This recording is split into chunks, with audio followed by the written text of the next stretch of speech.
নমস্কার, সকলকে স্বাগত জানিয়ে শুরু করছি জীবনের আলো অনুষ্ঠান। দেখুন, আমাদের হিন্দু বিভিন্ন যে শাস্ত্র রয়েছে, সেই হিন্দু শাস্ত্রের বিভিন্ন ক্ষেত্রে বিভিন্নভাবে শক্তিকে নিয়ে আরাধনা করা হয়েছে। শক্তির আরাধনা বিভিন্ন জায়গায় রয়েছে এবং সেই জন্য সেখানে জানবেন যে 51 পীঠ তৈরি হয়েছে, সেটা 51 শক্তিপীঠ বলা হয় এবং তারও পিছনে কিন্তু অনেক ব্যাখ্যাও রয়েছে। তা এখানে বলা হচ্ছে যে দেবী দুর্গাকে শক্তির প্রতীক বলে মনে করা হয়, কারণ একসময় অসুররা যখন সমস্ত দেবদেবীকে বিভিন্নভাবে অত্যাচার শুরু করেছিল এবং সেই অত্যাচার থেকে রেহাই পাওয়ার জন্য কিন্তু সমস্ত দেবতারা তাদের নিষ্ঠার সঙ্গে যে শক্তিকে আরাধনা করেছিল সেই হচ্ছে দুর্গা শক্তি। তাই দেবী দুর্গাকে শক্তির প্রতীক হিসেবে মানা হয় এবং এই দেবীর আরাধনার জন্য সাধারণত বছরে দুবার সার্বিক নবরাত্রি তৈরি হয়। অর্থাৎ আমাদের যে নবরাত্রিগুলো দেখবেন, সেটা বিশেষ করে দুটো নবরাত্রি খুব জাগ্রত, যেটা হচ্ছে একটা শারদীয়ার নবরাত্রি আর একটা হচ্ছে চৈত্র মাসের চৈত্র নবরাত্রি বলা হয় এটা, বা এটা চৈত্র নবরাত্রি অনেক ক্ষেত্রে অনেক জায়গায় বলা হচ্ছে। অর্থাৎ এই দুটো নবরাত্রি সব থেকে গুরুত্বপূর্ণ। আর তাছাড়া আরো দুটো নবরাত্রি রয়েছে, যেটা হচ্ছে গুপ্ত নবরাত্রি বলা হয়। এবং এই দুটো নবরাত্রি বলা হচ্ছে যে এই দুটো নবরাত্রি কিন্তু দেবী দুর্গার যে 9টা রূপ, আমরা বলছিলাম যে দেবী দুর্গার যে 9টা রূপ রয়েছে, সেই 9টা রূপের পুজো হয় প্রত্যেক দিন একটা একটা করে। কিন্তু এই গুপ্ত নবরাত্রি কিন্তু দেবী দুর্গা, অর্থাৎ এখানে কিন্তু দশ মহাবিদ্যার পুজো হয়। অর্থাৎ এখানে যে দশ মহাবিদ্যা, অর্থাৎ দশ মহাবিদ্যা কিভাবে এসছে সেটা প্রথম অবস্থায় আমরা যেটা দেখেছি শাস্ত্রে যেটা রয়েছে, বলছে যে সতী যখন তার বাপের বাড়ি যাওয়ার জন্য অনুমতি চেতে গেছিল তার স্বামী শিবের কাছে, কারণ তার বাবার বাড়িতে, অর্থাৎ বাবার বাড়িতে সেটা কি হচ্ছিল না, অর্থাৎ তার পিতৃগৃহে, বলা হচ্ছে তার পিতৃগৃহে চলছিল সেই সময় যজ্ঞ হচ্ছিল এবং সেই যজ্ঞে কিন্তু তার পিতা তাদেরকে কিন্তু নিমন্ত্রণ করেনি, কিন্তু সেটা বাধ্য হয়ে জেদ করে সে কি করলো না, সেই সতী সেই শিবের কাছ থেকে অনুমতি চাইল। অনুমতি যখন দিচ্ছিল না, তখন সে কিন্তু সেই রকম সেই দশ মহাবিদ্যার 10টা রূপকে কিন্তু সেখানে নিয়ে এসে শিবকে ভয় দেখাচ্ছিলেন এবং শিবকে ঘিরে ধরেছিলেন যে দিতে হবে অনুমতি, আমি আমার পিতা গৃহে যাবই।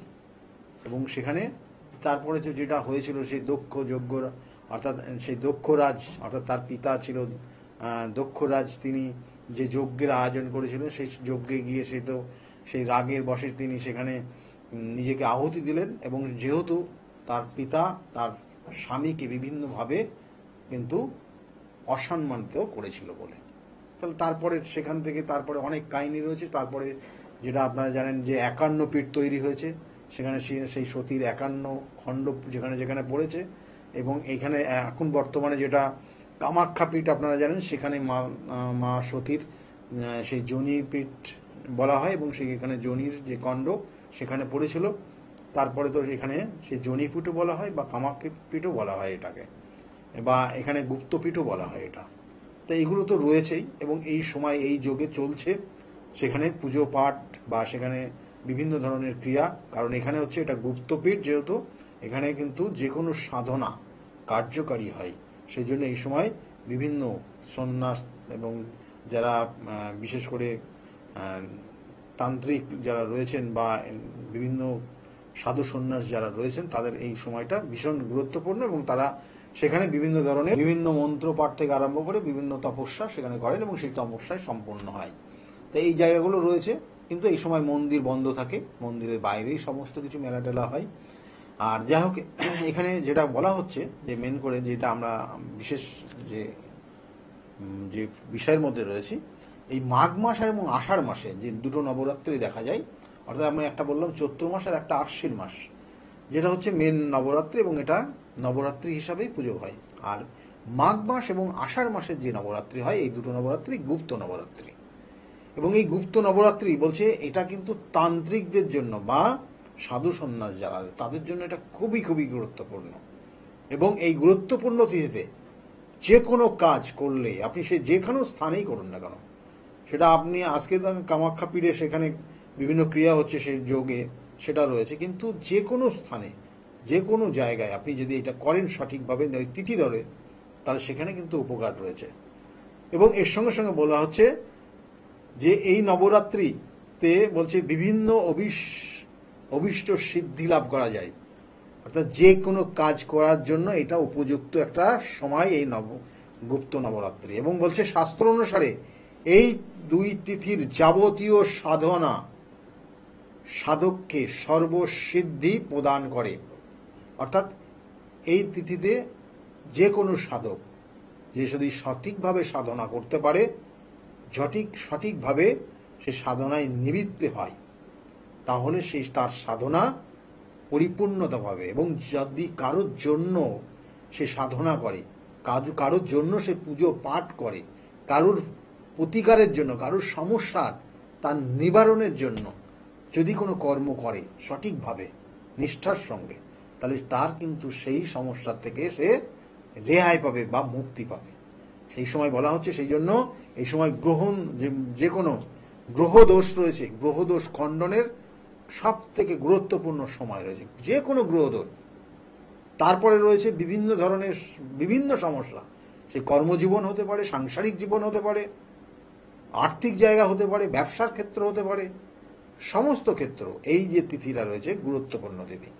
এবং বলছে নবরাত্রি যে সকল দেবদেবীর আরাধনা করা হয়, অর্থাৎ এই যে নবরাত্রি যেটা চলবে, এই নবরাত্রিতে বা অন্য যে নবরাত্রি রয়েছে যেখানে কিন্তু আমরা অন্য যে দুটো নবরাত্রি গুরুত্বপূর্ণ নবরাত্রি সেখানে যে পুজো হয়, অর্থাৎ দেবী দুর্গার 9টা রূপ, সেই শৈলপত্রী থেকে আরম্ভ করে কিন্তু আপনার সেই বিভিন্ন রূপের পুজো হয়, কিন্তু এই ক্ষেত্রে কিন্তু দশমহাবিদ্যার পুজো হবে। এক্ষেত্রে দশমহাবিদ্যা অর্থাৎ দেবী কালীর থেকে, অর্থাৎ দক্ষিণা কালীর থেকে শুরু করে কিন্তু সেই মাতা কমলা 10টা দেবীর পুজো হবে। এবং এই জন্য এটা এতটাই গুরুত্বপূর্ণ। এবং এখানে আমি 10টা দেবীর সম্বন্ধে একটু বলে দিই, কারণ জানেন যে কালী অর্থাৎ এখানে দক্ষিণা কালী, যাদের ক্ষেত্রে শনি গ্রহটা সমস্যা আছে তাদের জন্য কিন্তু দক্ষিণা কালীর প্রয়োগ রয়েছে, আপনারা এটা জানেন। এবং বিভিন্ন ক্ষেত্রে বিভিন্ন জায়গায় দক্ষিণা কালীর পুজো হয়। আপনারা যদি এই সময় গিয়ে ওই নির্দিষ্ট যে 26 তারিখে অমাবাসীর যে নিবৃত্তির পর আপনি যদি কোনো জায়গায় গিয়ে সেখানে দক্ষিণা কালীর মন্দিরে গিয়েও পুজো দেন, তাহলে সেখানেও কিন্তু আপনার শুভ হবে, ভালো হবে। এবং এর সঙ্গে সঙ্গে বলছে দ্বিতীয়া অর্থাৎ দ্বিতীয়া তিথিতে যে পুজো হবে সেটা হচ্ছে মাতা তারা অর্থাৎ তারা মায়ের পুজো হয়। তৃতীয়া তিথিতে পুজো হবে ত্রিপুরা সুন্দরী বা ষোড়শী মাতার পুজো হবে, যেটা বুধ অর্থাৎ মাতা তারার পুজো হয় বৃহস্পতি গ্রহের কারণে, অর্থাৎ বৃহস্পতিকে যদি কোনো সমস্যা থাকে। আর বুধ গ্রহ সমস্যা থাকলে ষোড়শী দেবী বা মাতা ত্রিপুরা সুন্দরীর পুজো হয়। এবং দেবী ভুবনেশ্বরীর পুজো হয় সেক্ষেত্রে শুক্র গ্রহের কারণে, শুক্র গ্রহ যদি কোনো রকমের পীড়িত হয়। এবং এখানে কিন্তু রাত্রে জন্ম হয়েছে না দিনে জন্ম হয়েছে এটার কিন্তু বিচার রয়েছে। তার ক্ষেত্রে কোন দেবীর পুজো হবে, সেখানে ভুবনেশ্বরীর পুজো হবে না সেখানে মাতা কমলার পুজো হবে, এটা কিন্তু সেই বিচার অনুযায়ী হবে। এবং এই যে চতুর্থ দেবী বললাম ভুবনেশ্বরী, মাতা ভুবনেশ্বরীর পুজো যেমন হয়। এবং এর সঙ্গে সঙ্গে বলছে যে পঞ্চম যিনি হচ্ছেন, পঞ্চম হচ্ছে ভৈরবী, মাতা ভৈরবীর পুজো। দেখবেন যে এই মাতা ভৈরবীর পুজো কিন্তু খুব কঠিন। এবং এই ভৈরবীর পুজো কঠিন কেন বলছি, কঠিন সমস্যা, সেই সমস্যার প্রতিকারের জন্য, মানে আপনার এমন কিছু করে দিয়েছে মানুষ শত্রুতার কারণে, আপনি সেখান থেকে বেরোতে পারছেন না, মানে কঠিন সমস্যার মধ্যে পড়ে গেছেন না, শারীরিক, আর্থিক, পারিবারিক, ব্যবসা বাণিজ্য সব শেষ হয়ে গেছে, এই রকম খুব খারাপ জায়গায় চলে গেছেন, তখন এই মা ভৈরবীর পুজো, ভৈরবীর ক্রিয়া, ভৈরবীর বিভিন্ন তন্ত্রের কাজ করলে সেখান থেকে আপনি বেরোতে পারবেন। আর সেগুলো এই সামনের যে তিথিগুলো রয়েছে কাজে লাগাবেন।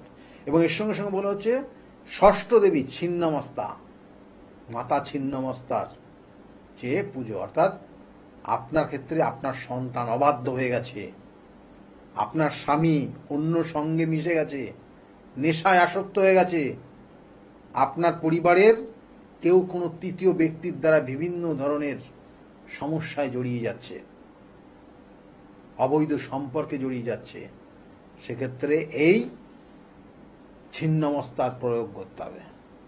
ছিন্নমস্তার প্রয়োগ করলে, কারণ আপনি ছিন্নমস্তা, আমি আগে বহু এপিসোডে আলোচনা করেছি যে মাতা ছিন্নমস্তার তার কিভাবে তার সেই আবির্ভাব, এবং তারা কার ওপর দণ্ডায়মান বলছে, রতিদেবী এবং কামদেব যখন সঙ্গমরত অবস্থায় আছে তার ওপর সেখানে দাঁড়িয়ে আছে।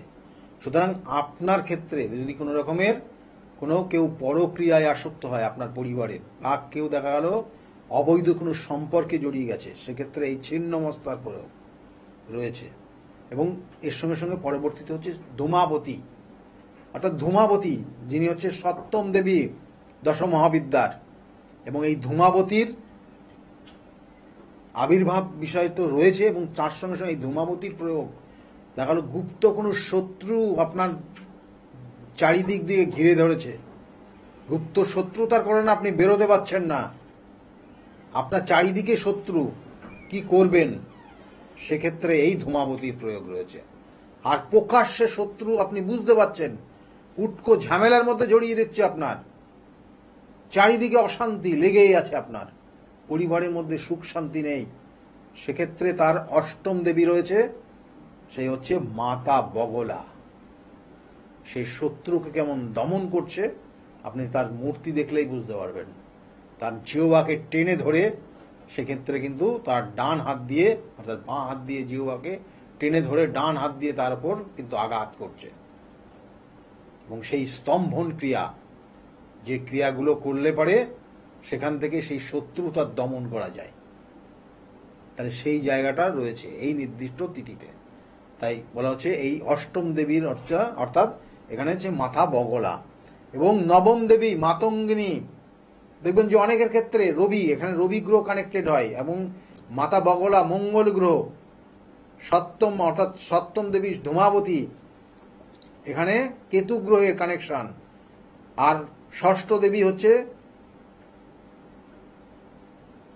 ছিন্নমস্তা, সেখানে রাহু গ্রহের কানেকশন। এগুলো প্রত্যেকটা গ্রহগত কানেকশন, সেই জন্য বিচারটা গ্রহগত কানেকশন করেও সেখানে তার প্রতিকার দিতে হবে সেই তন্ত্রমতে, তাহলে আপনি সঠিকভাবে তার রেজাল্ট পাবেন, এবং যেটা করা হয় সাধারণত আমাদের। এবং এর সঙ্গে সঙ্গে বলা হচ্ছে যে কারোর ক্ষেত্রে দেখা গেল চাকরি পেয়েছেন, অকারণে বদনাম, আপনার বদনাম হওয়া উচিত না, অকারণে বদনাম হয়ে যাচ্ছে, মানুষকে প্রচুর উপকার করেছেন কিন্তু সেই কোনো মানুষ আপনাকে ভালো চোখে দেখে না, সেক্ষেত্রে আপনার রবি গ্রহটা পীড়িত রয়েছে।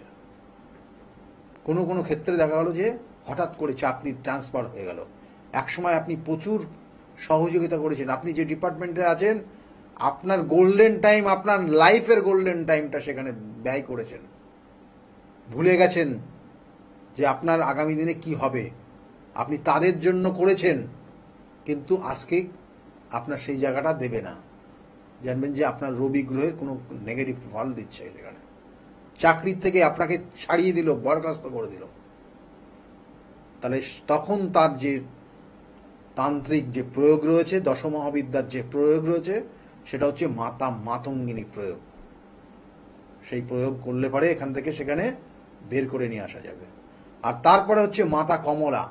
এই মাতা কমলা এবং ভুবনেশ্বরী, এটা কিন্তু কম্বিনেশন কানেকশন হয়, কার দিনের বেলা কার রাত্রে জন্ম, এইগুলোর বিচার করে। কিন্তু তবু বলবো কমলা মায়ের, যাদের চন্দ্র খুব পীড়িত রয়েছে তাদের জন্য কমলা মায়ের প্রয়োগ করলে এরা কিন্তু উপকৃত হয়। কিন্তু শনির 7.5 চলছে, সেক্ষেত্রে কিন্তু দক্ষিণাকালীর প্রয়োগ। সেই জন্য এই দশমহাবিদ্যার 10টা দেবীর পুজো এই গুপ্ত নবরাত্রিতে হয়। এটার বিধান, এটা কিভাবে জানা গেছিল, এটা শাস্ত্রে আমাদের বিভিন্নভাবে উল্লেখ রয়েছে, আমি সেগুলোও বলবো। কারণ এই দশমহাবিদ্যার বা এই যে তিথিটা আগামী দিনে আসতে চলেছে, অর্থাৎ 24 তারিখের যে অমাবস্যা রয়েছে জুন মাসের, যেটা যে সময়টা অমাবস্যা চলবে, এই অমাবস্যা চলাকালীন অমাবস্যা, এবং সেটা যখন অমাবস্যার যখন নিবৃত্তি হবে তার পরের দিন সব থেকে গুরুত্বপূর্ণ, যদি আপনি এই প্রয়োগগুলো, সেই গুপ্তরাত্রি গুপ্ত নবরাত্রির প্রয়োগগুলো করেন, এবং সেটা পরপর চলবে প্রত্যেকটা দিন, অর্থাৎ ওই 26 তারিখ থেকে পরবর্তীতে, অর্থাৎ 24 তারিখের পর থেকে, যেটা আপনার প্রত্যেকে জানেন যে নিত্য পুজো চলবে, কিন্তু যাগযোগ অনুষ্ঠান করে যে পুজো, সেই পুজো কিন্তু সেটা 24 তারিখের হবে না, সে অমাবস্যার যোগও হবে না, সেটা হবে একমাত্র অমাবস্যার নিবৃত্তির পর 26 তারিখ থেকে হবে, এবং টানা প্রয়োগ চলবে। এবং এই যে নবরাত্রি শুরু হবে, সেটা ওই দিন থেকে শুরু হলেও শেষ হবে ওই দশমী তিথির, অর্থাৎ নবমীর তিথি পর্যন্ত, যেটা 5 তারিখ জুলাই মাসের, সেই পর্যন্ত প্রত্যেকটা দিন থাকবে গুরুত্বপূর্ণ। আমি এর আগে বহুবার আলোচনা করেছি যে কতটা গুরুত্বপূর্ণ রয়েছে। সেই জন্য যাদের ক্ষেত্রে বিভিন্ন সমস্যা রয়েছে, এই সমস্যাটার কাজে লাগান। কেন? এটা শাস্ত্রে বলছে যে কি কি সমস্যা থাকতে পারে এবং কি কি সমস্যার জন্য এই নির্দিষ্ট দিনগুলো গুরুত্বপূর্ণ। দেখি শাস্ত্রে বলছে যে এক সময় শৃঙ্গী নামক এক ঋষি তার শিষ্যদেরকে বিভিন্নভাবে বিভিন্ন শাস্ত্র নিয়ে আলোচনা করছেন তার আশ্রমে, এবং সেখানে এক স্ত্রীলোক, সে খুব দুরবস্থা এবং খুব কষ্টের মধ্যে দিয়ে সেখানে উপস্থিত হয়, এবং সেখানে উপস্থিত হয়ে সেই ঋষির সামনে গিয়ে তাকে হাত জোড় করে তার সমস্ত বিষয়টা বলে। অর্থাৎ সেই স্ত্রীলোকের তার কি হচ্ছে না, তার স্বামী বিভিন্ন ধরনের বদ অভ্যাসে নিযুক্ত হয়ে গেছে, বিভিন্ন বদ অভ্যাস, সে নেশা করছে, তার নারী সঙ্গ রয়েছে, তার বিভিন্ন ধরনের নেশায় সে আসক্ত হয়ে গেছে, বাড়ির বাইরে ম্যাক্সিমাম দিন থাকে এবং সময়টা অতিবাহিত করে সে বাড়ির বাইরেই বেশি, এবং সেক্ষেত্রে সব সময় সে অর্থ নষ্ট করে, অর্থ নষ্ট করতে করতে সে ঋণে জড়িয়ে গেছে, এবং সে তার এই সঙ্গ দোষ, অর্থাৎ সে এখানে যেটা বলা হচ্ছে যে তার বিভিন্ন ক্ষেত্রে বিভিন্ন সঙ্গদোষ রয়েছে, যে সঙ্গদোষগুলো বাস্তব জীবনে মেনে নেওয়া যায় না। সেটা বর্তমানে যেটা আপনারা বলেন পরক্রিয়া বা অসৎ কোনো সম্পর্ক তৈরি করা, সেই সম্পর্কের মধ্যে সেই তার স্বামী যুক্ত রয়েছে, কিন্তু এখান থেকে তার বেরোনোর কি উপায় আছে? সে কোনো পুজো পাঠ করতে পারবে না, কিচ্ছু করতে পারবে না, এবং সেগুলো তার বাড়িতে সে যদি করে তাহলে তার স্বামী তার উপর প্রচণ্ড অত্যাচার করবে। এমনিতে সাধারণত তার উপর প্রচুর অত্যাচার হয়, অর্থাৎ তাকে অত্যাচারিত হতে হয়। তাহলে এই মতো অবস্থায় তিনি ঋষির সমস্ত বিষয়টা শুনলেন, শোনার পরে তাকে বললেন যে দেখো মা, নবরাত্রির যে তিথি রয়েছে, আমরা যে নবরাত্রি বছরে 4টে নবরাত্রি সাধারণত দেখা যায়, 2টো নবরাত্রি আমরা ভীষণভাবে মেনে চলি, যেটা আশ্বিন মাসের নবরাত্রি আর চৈত্র মাসের নবরাত্রি। আশ্বিন মাসের নবরাত্রি শারদা নবরাত্রি বলা হয়, আর চৈত্রের নবরাত্রি বলা হয়। তাহলে এই 2টো নবরাত্রি তো আমরা সকলেই জানি, সবাই জানে।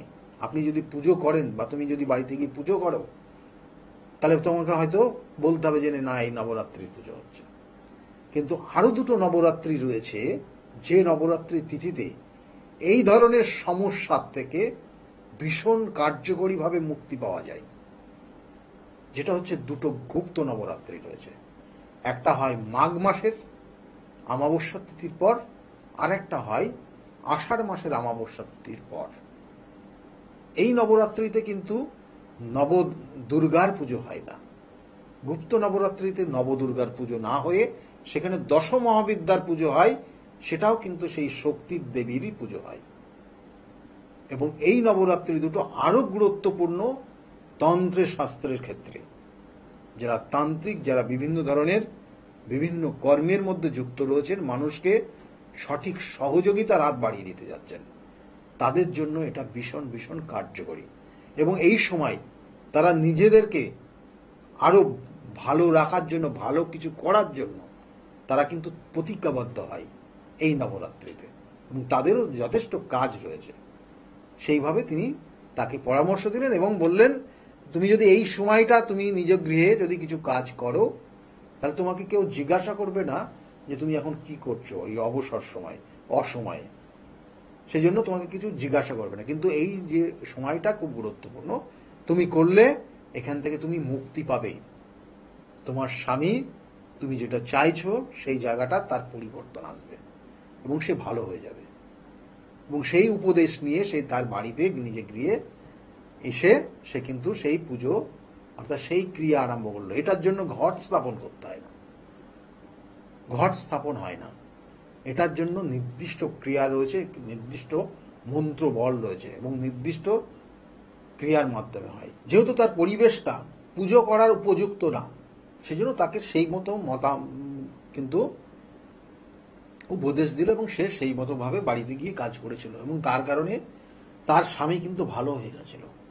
সেই জন্য এই গুপ্ত নবরাত্রিতে খুবই খুবই গুরুত্বপূর্ণ, কারণ একদিক দিয়ে নবরাত্রি চলবে, গুপ্ত নবরাত্রি, আর একদিক দিয়ে কি না ধরিত্রী রজস্বলা হওয়ার পর নির্দিষ্ট সময়কালের পর সে কিন্তু পরিপুষ্ট হবে এবং সেখানে আপনার চাওয়া পাওয়া অনেক গুণ বৃদ্ধি পাবে এবং প্রাপ্তি লাভ পাবেন আপনি।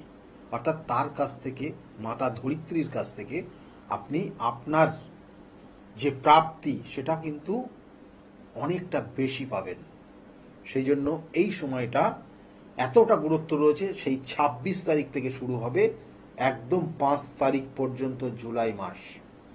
এই সময়টাকে কাজে লাগান এবং এর মধ্যে আমি আমার নিজ গৃহ মন্দিরে যেমন ২৬ তারিখে বিভিন্ন ক্রিয়া রয়েছে এবং তার সঙ্গে সঙ্গে এবং এই ২৬ তারিখের পর আমি আবার কামাখ্যা যাব এবং সেখানে বিভিন্ন ধরনের কাজ, সেখানে সেই কাজ কমপ্লিট করে আমি আবার সেখানে বেশ কিছুদিন থেকে তারপরে কিন্তু আসবো। তা যাই হোক, যারা মনে করছেন, যাদের, কারণ এই সময় আমি যখন আসবো তখন সেক্ষেত্রে আপনারা প্রত্যেক বছর জানেন সেই কামাখ্যা মায়ের যে পবিত্র জল, সেই জল এবং যে রক্ত বস্ত্র আমি প্রত্যেকটা চেম্বারে আমাদের ভক্তদের উদ্দেশ্যে কিন্তু দিয়ে থাকি। আপনারা যারা মনে করছেন কালেক্ট করবেন তারা অতি সত্বর যোগাযোগ করে নেবেন এবং চেম্বারে, এবং এগুলো পাবেন কিন্তু ওই ফিরে আসার পর। যাই হোক, আমার চেম্বারগুলো বিভিন্ন ক্ষেত্রে রয়েছে, বিভিন্ন জায়গায় রয়েছে। প্রত্যেক রবিবার কাঁচরাপাড়া, সোমবার ব্যারাকপুর শ্রীরামপুর, মঙ্গলবার কালীঘাট, বুধবার পাবেন হাওড়া ময়দান, বৃহস্পতিবার কৃষ্ণনগর, শুক্রবার হাতিবাগানে আছে।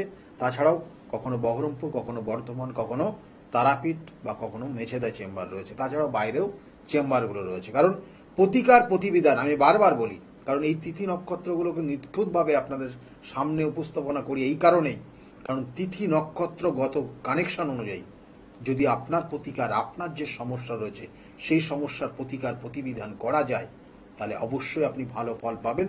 যেগুলো বিগত দিনে বহু মানুষ এসছে তাদের প্রতিকার প্রতিবিধান নিয়ে আজকের জায়গায় তারা ভালো আছে, তাদের মুখ থেকে শুনুন তারা কতটা ভালো রয়েছে। সকলে ভালো থাকুন, আগামী দিনগুলো প্রত্যেকের খুব শুভ হোক, এই শুভকামনা রইল। নমস্কার। ডক্টর গৌতম শাস্ত্রী আর ৫ জন অ্যাস্ট্রোলজারের থেকে কেন তিনি আলাদা? স্বাভাবিকভাবে আপনাদের মনে এই প্রশ্ন আসতেই পারে।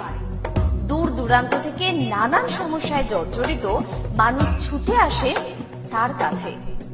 গ্রহদোষ হোক কিংবা কাল সর্পদোষ, অথবা ধরুন মাঙ্গলিক দোষ কিংবা অন্য যে কোনো সমস্যা, তারা জানেন সব সমস্যা স্থায়ী সমাধানে এক এবং অদ্বিতীয় ডক্টর গৌতম শাস্ত্রী। চলুন আজ আপনাদের সাথে পরিচয় করিয়ে দিই এমন কিছু মানুষের এবং শুনে নিই তাদের কথা। আমার বাবা 2021 সালে প্রথমবার স্যারের কাছে আসেন, আর মানে বাবার ব্যাপারে যে যে প্রেডিকশন গুলো করা হয়, মানে প্রত্যেকটা প্রেডিকশন প্রচন্ড অ্যাকিউরেট ছিল। তারপরে তো বাবার বিভিন্ন কাজে মানে স্যার হেল্প করেছেন, যেগুলোতে রেমিডি দিয়ে প্রত্যেকটা কাজই তারপর মানে খুব আমরা ফলও পেয়েছিলাম। তারপর মা আমায় নিয়ে আসে। আমার ব্যাপারেও স্যার যে প্রত্যেকটা প্রেডিকশন করে প্রত্যেকটাই এতটাই অ্যাকিউরেট ছিল, মানে অনেকটা অবাক করার মতোই অ্যাকিউরেট ছিল। আর মানে মনে হয়েছিল আরো আগে আসলেই ভালো হতো, আরো অনেক কিছু বেটার হতে পারতো। কিন্তু তারপরে যখন রেমিডি নেওয়ার পরে আর প্রচন্ড অনেক রকম ফল পেয়েছি আমি, আমার মা, আমার বাড়িরও সবাই এসেছে, মানে সবাই অনেক ভালো ফল পেয়েছি। আর মানে স্যার শুধুমাত্র ফলের দিক থেকেই না, এখানে এসে পুজো দিয়ে স্যারের ব্যবহারও খুব ভালো। আর মানে প্রত্যেকটা জিনিসের ক্ষেত্রে তিনি মানে খুব অ্যাটেন্টিভ, খুব ভালোভাবে শোনেন, প্রত্যেকটা জিনিসের সেভাবেই সলিউশন দেয়।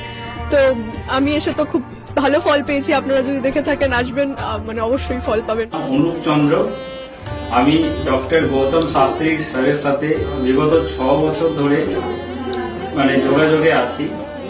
আমি যখন কলেজে স্টুডেন্ট ছিলাম তখন থেকে স্যারের কাছে কনসালটেশন নিই। পড়াশোনাতে ওনার গাইডেন্সের মাধ্যমে আমি বিটেক কমপ্লিট করি, তারপরে আরো কিছু পড়াশোনা করছি এখন। সাথে সাথে ক্যারিয়ারে ওনার প্রচুর গাইডেন্স পেয়েছি। ওনার গাইডেন্সের মতো আমি এখন একসাথে 3খানা ব্যবসা প্যারালালি রান করছি। 3টেই কিন্তু ইন্ডিয়ার বাইরে, নট অনলি ইন ইন্ডিয়া, 3টে ইন্ডিয়ার বাইরে। এখন একটা ছোট অ্যাচিভ করেছি। রিসেন্টলি আমি একটা গাড়ি কিনেছি, যেটা Volkswagen company, 25 lakhs and above এর। পরবর্তীকালে বেশ কয়েকটা গোল আছে। স্যারের গাইডেন্সের মাধ্যমে সেই গোলস এর উপরে আমি টাইম টু টাইম কাজ করছি। ওনার কনসালটেন্সিটা এতটাই ভালো কি আপনাকে উনি মান্থ টু মান্থ বলতে পারেন কি কোন সময়ে আপনি কিভাবে রিয়েক্ট করবেন, কিভাবে এক্সিকিউট করবেন নিজের কাজ।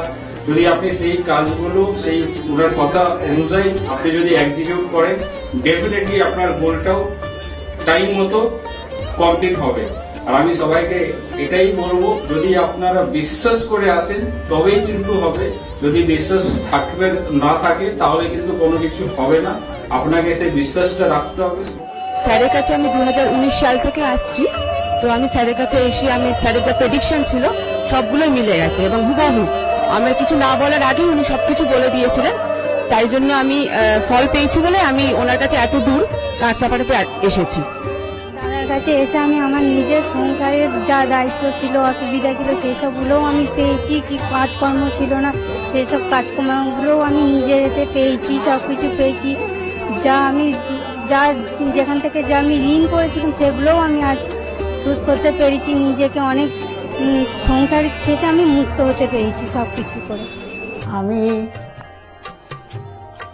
গৌতম শাস্ত্রীকে দেখে, টিভির পর্দায় দেখে তার নর্মতা, ভদ্রতা আমার খুব মনে লেগে গেল। তখন তাকে খুঁজতে খুঁজতে তার কাছে আসি। কিন্তু অনেক জ্যোতিষী দেখেছি টিভি পর্দায়, আমার মনের মতো হয়। কিন্তু ওনার ভাষা সবকিছু আমার খুব ভালো লাগে। ওই জন্য ওনার কাছে এসে আমি অনেক উপকৃত। আমার দেহের এবং মনের শান্তি, অনেক কিছু আমার নিজের জনদের, ছেলে মেয়ে, নাতনিদের জন্য অনেক সমস্যা উনি সমাধান করে দিয়েছে। আমার এক নাতনির 16 বছর বাচ্চা হয় না, তাকে পর্যন্ত এনে দেখালাম, তার কোলেও বাচ্চা দিয়েছে।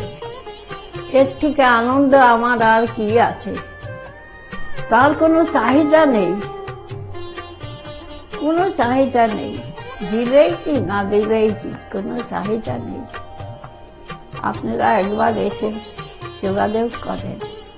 কামাখ্যা মা, তারা মা, গৌতম শাস্ত্রী তাদেরই একজন ভক্ত। তাদের সাধনার ফলে আজকে আমাদের প্রত্যেকের কাছে পৌঁছিয়ে দিচ্ছে সেই শান্তির সাহারা। যে যেখানে আছেন, আপনারা যারা আসেননি তারাও এসে তার সঙ্গে দেখা করুন, যোগাযোগ করুন। আপনাদের সমস্যা সমাধান হবে ও শান্তি পাবে। আমি তো খুব ভালোবাসি, অন্তর থেকে ভালোবাসি, কেন আমি তো উপস্থিত ভারতবর্ষ ওই তার নামে যেন ছড়িয়ে পড়ে আমার এই পাঁচটা নাম। আপনার নাম কি? আমার নাম পলি দাস। আপনি কবে থেকে আসছেন? আমি 4 বছর হয়ে গেল এখানে আসছি। আচ্ছা, আপনি যে এতদিন ধরে আসছেন, আপনি কোনো কাজ পেয়েছেন? অবশ্যই। হ্যাঁ, প্রথমে আমার মেয়েকে আমি পড়াশোনার ব্যাপারে, ওর যাতে পড়াশোনায় মন আসে এইসব ব্যাপারের জন্য এসেছিলাম। আস্তে আস্তে দেখলাম আমার মেয়ের অনেক ইমপ্রুভ হচ্ছে। তারপর আমি সবাইকে, আমার আশেপাশে বন্ধু বান্ধব আত্মীয় স্বজন যে আছে সবাইকে বললাম যে দেখো আমার মেয়ে অনেক চেঞ্জ হচ্ছে, মানে ও খুব দুষ্ট ছিল, পড়ায় মন বসতো না, সেগুলো হয়েছে। তারপর থেকে বন্ধু বান্ধব সবাইকে বললাম, সবাই আসলো, সবাই খুব আনন্দ, সবাই খুব খুশি, আমিও তো ভীষণ খুশি। আমার আচ্ছা, আজকের ডেটে দাঁড়িয়ে অ্যাস্ট্রোলজার ডক্টর গৌতম শাস্ত্রীর কাছ থেকে যে আপনি যে স্যাটিসফাই হয়েছেন, তা কতটা আপনি স্যাটিসফাই হয়েছেন? হ্যাঁ, আমি তো মানে সত্যিকারেরই মন থেকে বলছি, মানে পুরোটাই আমি আমার মানে যতটা আমি চেয়েছিলাম, বেশি তো মানে কম বললে ভুল হবে, বেশি হয়েছে বরং আমার আনন্দের জায়গাটা এতটাই বেশি হয়েছে। তার মানে আপনি পুরোপুরি স্যাটিসফাই, তাই তো? আমার নাম রাকেশ মন্ডল, গ্রাম ডবলকোটা। এই দাদার কাছে এসেছিলাম, অনেক প্রবলেম ছিল, সেই প্রবলেম কিছুটা সলভ হচ্ছে এবং হবে। এই অমাবস্যার দিন এই যজ্ঞ হচ্ছে, অনেক দূর দূর থেকে মানুষজন আসছে, কাজ হচ্ছে বলে সবাই তো আসছে, আমিও এসছি, আবারও আসবো। নমস্কার, আমি জয়িতা গুহ। আমি গত এপ্রিল মাস থেকে খুব সমস্যায় পড়েছিলাম। আমার কাজের দিক থেকে সমস্যা ছিল, বসের সাথে এবং পারিপার্শ্বিক আমার যে কলিগরা ছিল তাদের সাথে খুবই সমস্যার জর্জরিত হয়েছিলাম। তো তারপরে সেই কাজটা আমি আর অবশেষে টিকিয়ে রাখতে পারিনি, সেটা আমাকে বাধ্য হয়েছিলাম আমি সেটা ছেড়ে দিতে। তারপরে একটা খুব আর্থিক দিক থেকে খুব ভেঙে পড়েছিলাম। তো সেই সমস্যায় জর্জরিত হয়ে বুঝতে পারছিলাম না কি করব। তো হঠাৎ একদিন টিভিতে প্রোগ্রাম দেখি ডক্টর গৌতম শাস্ত্রী, ওনার কথাবার্তা, ওনার যে উপাচারগুলো রয়েছে, যেগুলো উনি বলেন প্রতিকার, সেগুলো শুনে আমার খুব ভালো লেগেছিল। তো ওনার সাথে এসে দেখা করি, আমার সমস্ত কথাবার্তা ওনার সাথে শেয়ার করি, প্রবলেমগুলো। তারপর উনি আমাকে দেখে আমাকে কিছু বলেন আমার ব্যাপারে, তো সেগুলো একদম হুবহু মিলে যায়। তো তারপরে উনি আমাকে রেমেডি সাজেস্ট করেন, তো আমি সেই রেমেডিটা নিই, আমি ধারণ করেছি। তো ধারণ করার পর আমি আস্তে আস্তে নিজের মধ্যে একটা চেঞ্জ দেখতে থাকি। তো এবং আমি গত আগস্টের 27 তারিখে একটা জব পেয়েছি যেটা আমার মনের মতো। এখানে আমার ডেজিগনেশন, আমার স্যালারি, আমার মনের মতো লোকেশন আমি এখানে পেয়েছি, মানে এটাতে আমি বিশেষভাবে আপ্লুত। তো সেজন্য অসংখ্য ধন্যবাদ ডক্টর গৌতম শাস্ত্রীকে। নমস্কার, আমি মেলিনা থমাস। আমি গত 1 মাস আগে থেকে ডিপ্রেশনে ভুগছিলাম এবং আমার অনেক রকম সমস্যা দেখা দিচ্ছিল। আমি আমার মায়ের থ্রু থেকে জানতে পারি ডক্টর গৌতম শাস্ত্রীর কথা এবং আমি সেখানে আমার প্রবলেমগুলো নিয়ে আসি এবং তার কথা মতো আমি প্রতিকারগুলো করি এবং সেই কথা মতো আমি চলতে থাকি। এখন আমার কাছে অনেক জবের অপরচুনিটিস আসছে এবং আমার আগের যে সমস্যাগুলো ছিল সেগুলোও গেছে। আমি সিলেকশন করছি কোন জবটা করব এবং যে কোনো একটা জব আমি সিলেক্ট করব এবং আগেও আমি ডক্টর গৌতম শাস্ত্রীকে অনেক ধন্যবাদ জানাচ্ছি এই আমাকে এত কিছু করে দেওয়ার জন্য। এবং আপনারা চাইলে আপনারাও আসতে পারেন নিজেদের অসুবিধা নিয়ে এবং তার কাছে এসে সমস্যাগুলো সমাধান করতে পারেন। আপনারা যদি তার কথা মতো চলেন, আপনারাও আমার মতো ভালো ফল পেতে পারেন। অ্যাস্ট্রোলজার ডক্টর গৌতম শাস্ত্রীর চেম্বারে আপনি কতদিন আসছেন? আমি প্রায় 2.5-3 বছর ধরেই এখানে মানে রেগুলারলি আসছি। মোটামুটি আমার যখনই অসুবিধা হচ্ছে তখন চলে আসছি। আপনি কোন চেম্বারে দেখিয়েছেন? আমি এখানকার কাছাপাড়া চেম্বারে। কাছাকাছি মানে আপনি যে সমস্যাটা নিয়ে এসেছেন ওটা কি আপনার ক্লিয়ার হয়েছে? হ্যাঁ, আমি প্রথমে যে সমস্যাটা পড়াশোনার সমস্যা নিয়ে প্রবলেমে পড়ে ওনার কাছে এসেছিলাম, তা মোটামুটি আমার যত দিন যাচ্ছে ইমপ্রুভ হচ্ছে। না, আপনার কাজে জেনের মধ্যে এসেছেন? আমি হালিশহর থেকে এসেছি। ধরো আমার নাম তো মলিনা ঘোষ, কিন্তু তোমার কি হয়েছে বলো তো, আমি দাদার কাছে অনেক বছর ধরে মানে কয়েক বছর ধরে ভালোই এসেছি। আমি অনেক বিপদে পড়েছিলাম, তো তখন আমি এক টিভি চ্যানেলে দেখে, সবাই কিন্তু প্রোগ্রাম দেখে, সব সিরিয়াল দেখে, সবকিছু দেখে, কিন্তু আমি ওই সিরিয়াল সবকিছু ছেড়ে আমার এমন বিপদ হয়েছিল আমি শুধু টিভির কাছে বসে শুধু এই শাস্ত্রীয় চ্যানেলগুলো দেখে দেখে আমি মনে ভাবতাম আমি কাকে মনের মতন পাবো। পেলাম যে সবাই এত চ্যানেলে, কিন্তু আমি সবাইকে দেখেছি, আমার দাদাকেই আমার খুব পছন্দ হলো। আমি খোঁজ করতে করতে করতে করতে আমি এমন বিপদ যে আমি এই বিপদে কি করে উঠবো, তখন ওই দাদার কাছে আসলাম। খোঁজ পেয়ে চিকিৎসা করতে করতে তখন দাদার কাছে এসে আমার অনেক বড় বিপদ ছিল, আমার ছেলে স্বামী সব নিয়ে আমার বাড়ির খুব অবস্থা খারাপ ছিল। আজকে ওনার কাছে এসে আমি অনেক উপকার পেয়েছি। আমি সবার কাছে বলছি, আমি এত লোক দেখছি, আমি বলি একটু যদি দাদার কাছে এসে সব ধৈর্য ধরে, কারোর বিফল হবে না, তার ফল ছাড়া বিফল হবে না।